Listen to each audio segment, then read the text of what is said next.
just telling someone before, you go through a season and you look forward to having some time off away from the game and kind of be with your family and kind of rest a little bit. But honestly, it was fun to really get back at it.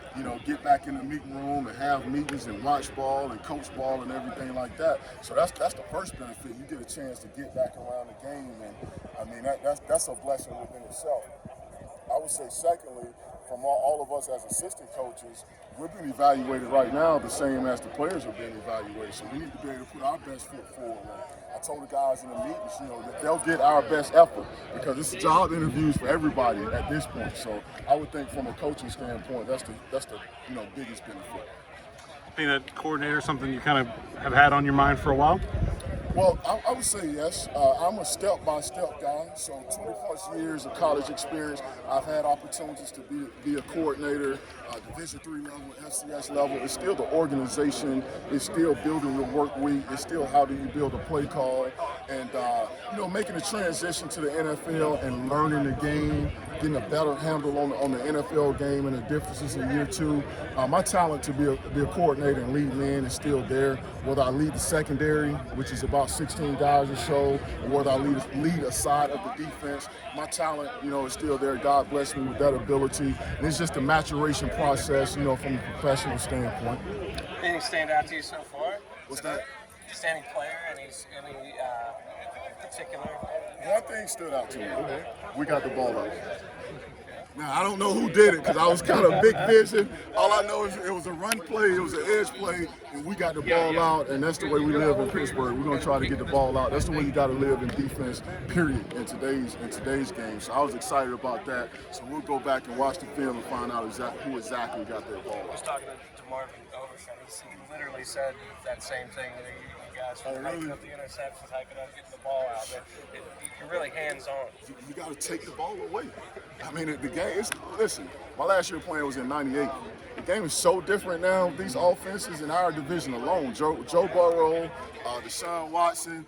Listen, we got to take the ball out of Nick Chubb's stomach as often as we can for us to win that game. So yeah, we're gonna preach takeaways, whether it's forced fumbles or whether it's interceptions. We dropped too many interceptions today, but we got to take the ball away. We have to.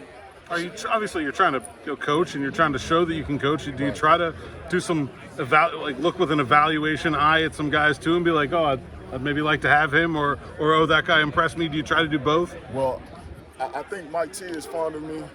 I think I have a good relationship with Omar. I love the Rooneys, but they sent me here not for me. They did send me here to evaluate.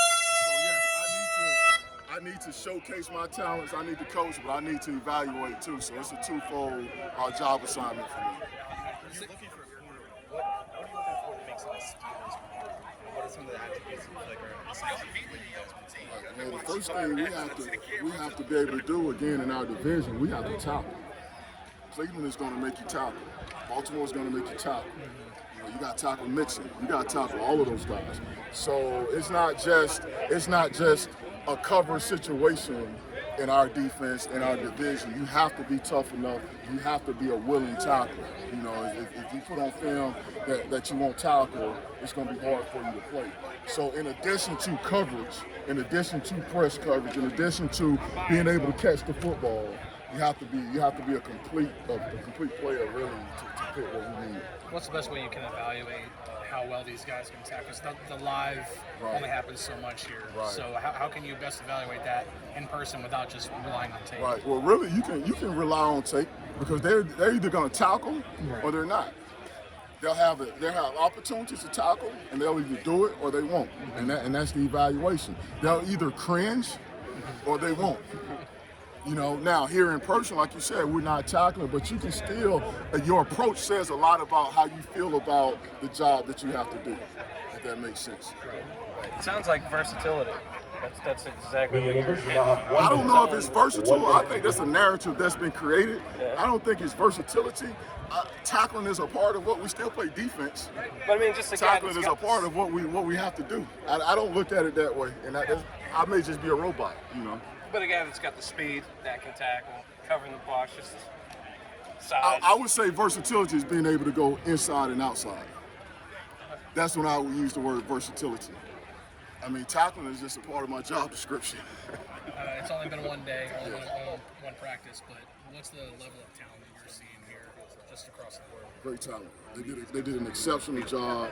Jim and his staff did an exceptional job of getting guys down here for us to work with.